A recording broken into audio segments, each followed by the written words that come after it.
Hello everybody and welcome to another video, and today we're going to be checking out a band I've not heard of before. It's a band called Converge.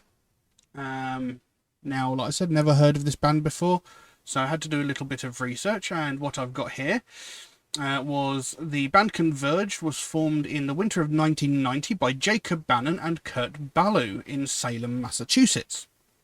They were later joined by high school friends Jeff Feinberg and Damon Bellarado in 1991. Initially, they started by playing covers of hardcore punk rock and heavy metal songs. The band then graduated to playing live performances in mid-1991 after recording some demos on a 4-track recorder. The band then started writing and playing what they considered to be relevant music in 1994.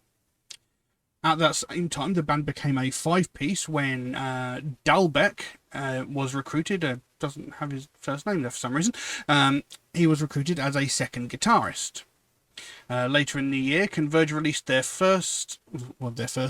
debut album, Halo in a Haystack, released through Earthmaker Records. This was only released on vinyl and was limited to 1,000 copies and has not been reprinted since release. So that must be quite a rare record to get your hands on. That record was funded entirely by Jacob Bannon through money he saved up from working at a nursing home. There is considerably more information on the band. Way too much for me to go through here, but as I understand it, the band did become a 4-piece once again when Dalbec left, around about the time they were recording their 4th album. And as far as I can remember, Jeff Feinberg and Damon Bellarado also left, but have since been replaced by 2 other members, and the band lineup has remained the same since then. Now today we're going to be looking at a track called Bloodmoon. This is the first single and the first track off their upcoming album, Bloodmoon 1, which is released on November 19th. I will put links below to where you can pre-order that if you're interested. Now, before we get into this, I will say if there is any problems with volumes or sound on this video, I do apologise. My computer updated to Windows 11 last night, so I've not properly got acquainted with the system, and I have had to reintroduce things like my microphone, my headphones and stuff like that. So if some of the volumes are off, I do apologise. But we'll get into this video now. So this is Bloodmoon by Converge. Let's have a look.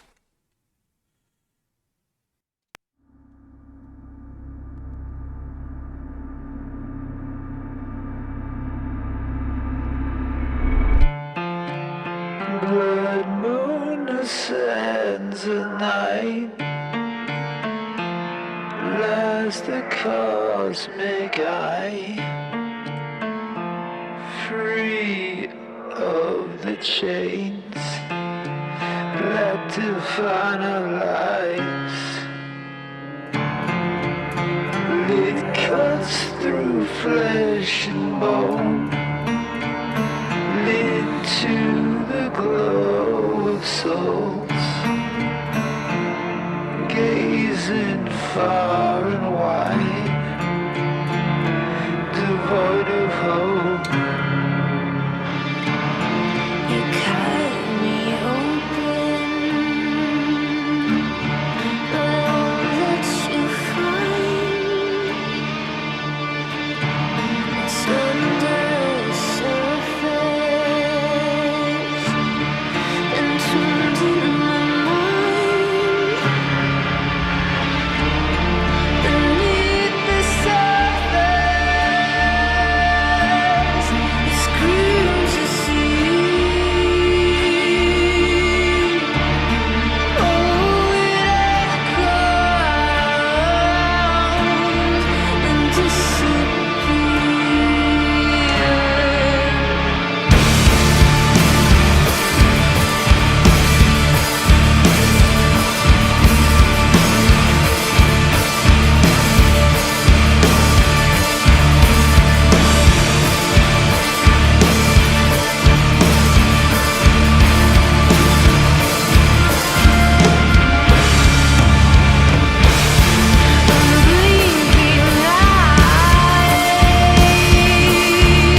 Well, there we go. Bloodmoon by Converge. Interesting. I like it. I like the way the song opened, you know. It started off really, really quiet, and it had... The way his vocals were at the beginning of the song, for some reason, it reminded me of David Bowie. Like from years and years ago, sort of like 70s, 80s, David Bowie. For some reason, that's the first thing that came to mind when I heard it. Don't know why, but it did. But the thing is, when I was doing my research, it mentioned it was a 4-part group, yet there was at least 7 people in that video. So did they have guest vocalists? Was there maybe a second band playing with them in this track? I don't know, because at no point did it ever mention any female members, yet there was quite clearly a female vocalist there. So they must have had some guest vocalists, guest musicians, vocalists in this track. It even showed 2 of them actually singing. Whether one of those is actually a member of the band normally, I'm not sure. I mean, obviously the one who was doing the sort of harsher, sort of screamed vocals, I'm guessing that's Jacob, I'm guessing. No, I don't know actually which one of the 2, whether it's Jacob or Kurt, that's actually the vocalist. I forgot to actually check exactly who plays what role there, but I'm guessing like the one doing the most parts of the screamed vocals is the regular singer. But there was definitely a second male singer in there as well, and there was the female singer as well. There was a guy sitting in the background, I think he was on a piano. So I'm thinking there's probably guest musicians in there, but I see no mention of them in the, you know, normally when a band posts a song with a featured guest, they'll normally put featuring XYZ. So either there was too many to feature, or they just didn't. I don't know. But anyway, I really like that. You know, there's a very unusual mix of vocal styles. You know, you had that first initial vocal style that, like I said, for some reason reminded me of David Bowie. Then you had the female vocalist, and then you had the sort of harsh, screamed, almost black metal vocals. And musically as well, the way it kept changing from a sort of a softer piece of music into a sort of much heavier piece of music. It was very, very interesting. I actually really liked that. Because I don't think anywhere in the description I gave at the beginning, it didn't actually it didn't specify what kind of music they were. It just says they covered hardcore punk, punk rock and heavy metal songs. It never actually specified what genre the band itself was. And to be honest, I'm still not sure. But I liked it. That was good. I'm going to have to investigate some more of their music. But anyway, so the song was called Bloodmoon. What exactly it's talking about, if anything, I'm not entirely sure. And the fact that it's called the album's called Bloodmoon 1, makes me think it's going to be part of a bigger story, so it might be a concept album, and this is the opening track on that album as well, so I'm not entirely sure. But it says, Bloodmoon ascends in night as the cosmic eye free of the chains that define our lives. It cuts through flesh and bone into the glow of souls, gazing far and wide, devoid of hope. And that was the bit that was sort of done in, like I said, the vocals that reminded me of David Bowie. Then it came in, you cut me open, but I won't let you find what's under the surface, entombed in my mind. Beneath the surface, it's grim to see, oh, it echoes, then disappears. Unblinking eye in the shadows, abets the world its weary lies, enthroned besides the dimming light, speaks what's left unspoken, the time is near. Bloodmoon ascends in the night, cosmic unblinking eye, gazing through flesh and bone into the glow of our souls. And this is like the real sort of harsh, almost black metal vocals, because before that was the female vocals going on there. And he repeats that part twice. Bloodmoon ascends in the night, cosmic unblinking eye, gazing through flesh and bone into the glow of souls. Into the glow of our souls, sorry. The mind was a hall that towered high, and on the throne was the child inside, and on my side, enthroned beside, the shadows divine held all the world. God, I can't read. and the glimmering life. In my mind was a time when all was right, mind was in mind. And then it goes back into that blood-moon ascends in the night, cosmic unblinking eye, gazing through flesh and bone into the glow of our souls. And again, that's repeated twice. Cut me open, it's grim to see, beneath the surface, etched in fear. The day has spoken, how dare you speak her name, to consecrate the broken, carry weary worlds. The day has broken, a stain, a crime, you, serpent, deicide. The day has broken, a stain, a crime, you, serpent, deicide. And that's it. So, I'm guessing it's like the beginning of some sort of story. Like I said, it could possibly be a concept album. You know, if they're doing Bloodmoon 1, possibly there might be a Bloodmoon 2 following at some point. I don't know. It could be Bloodmoon I. I'm not entirely sure. It looks like a 1, but it also looks like an I on the title of the album. But anyway, so it could be a concept album. It could be telling a much bigger story. And like I said, this is the first track off the album. So this could be setting up something, but I'm not entirely sure what. But I still liked it. I like the performance. I like the variation. I've mentioned many, many times. I like it when artists use variations in their vocals, you know, use different styles. And, you know, there was at least 3 different styles in this.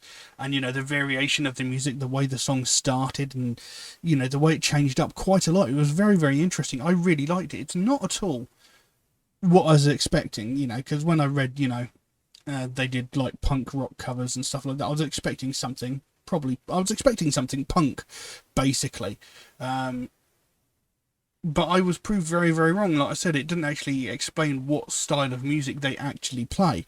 So I was very pleasantly surprised by that. I really enjoyed that. Interesting. I'm going to have to search to see if I can figure out who the additional artists were. Because like I said, when I did the research, it said there was only 4 members of the band. So who the other musicians were, I don't know.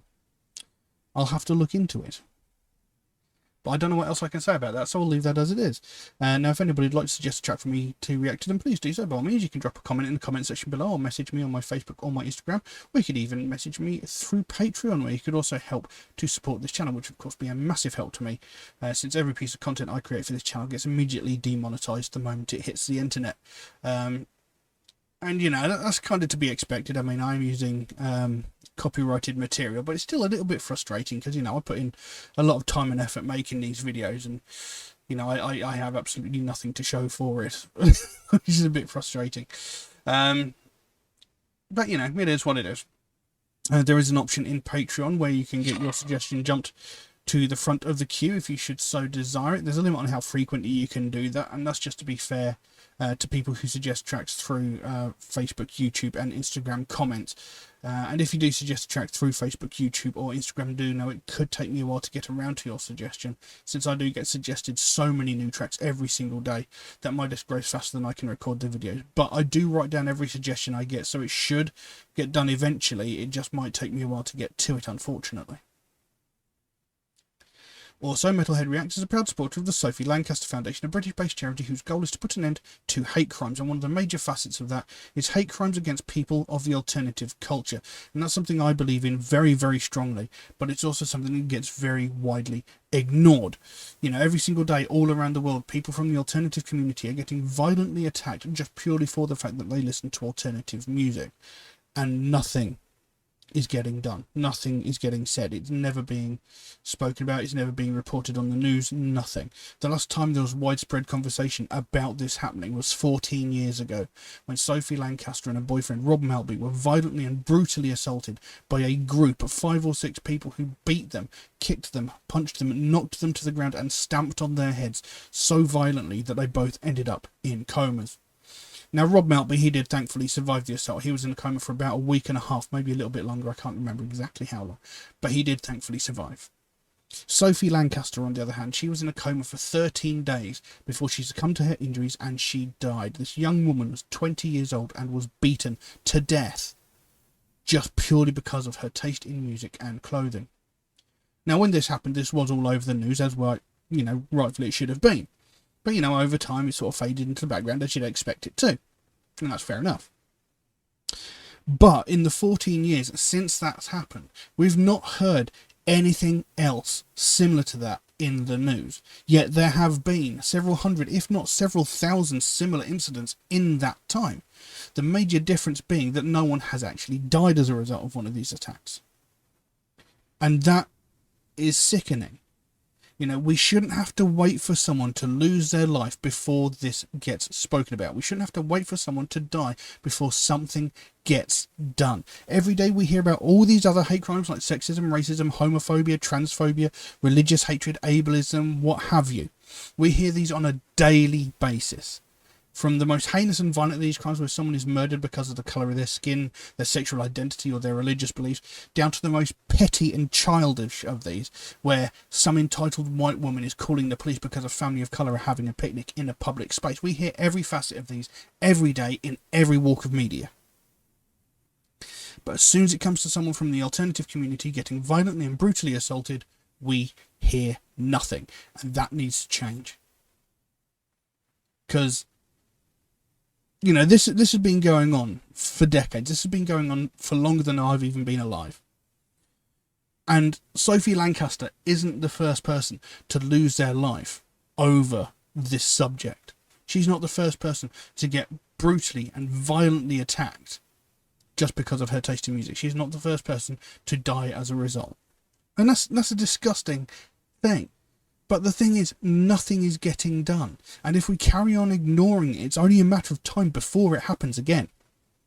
Just a couple of years ago, in Glasgow, Scotland, a young woman, again, another young woman, about 20, 21 years old, was violently assaulted twice on the same night, again, by a group of 5 or 6 people who beat her, kicked her, knocked her to the ground, and violently and brutally assaulted her twice on the same night. And nothing was said in the media. Nothing was said on the news. This wasn't all over Facebook. Not one word. Now, if this had been racially motivated, if this had been homophobically motivated, if this had been religiously motivated, what have you, this would have been all over the news, and you know it. They would have been speaking about this for a week. But no, this was a young woman who listened to alternative music, violently, brutally assaulted twice. Nothing was said. If she had died, then people would have spoken about it. Then people would have been weeping and crying, going, what a tragedy it is. How can this sort of thing happen? And the reason this sort of thing happens is because people ignore it, because nothing gets said and nothing gets done. And this is what the Sophie Lancaster Foundation is all about. They want to raise more awareness of the fact that this does go on, that this is a much bigger problem than people think it is.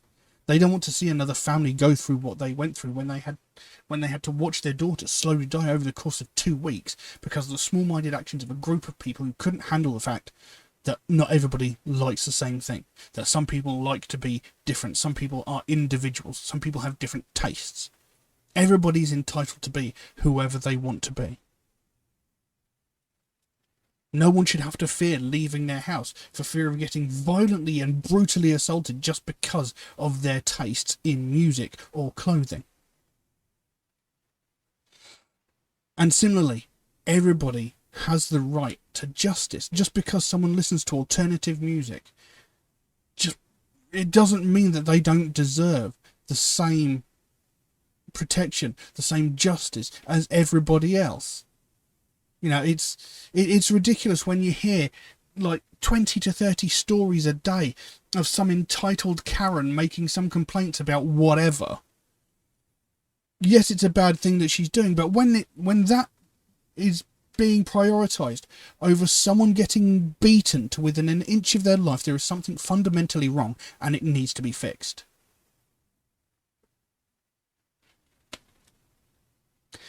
So if you'd like to find out more about the Sophie Lancaster Foundation, there's a link to the website in the description below. You can go over there, find out what they're working on at the moment, find out what their overall goal is, because they can explain it a heck of a lot better than I can.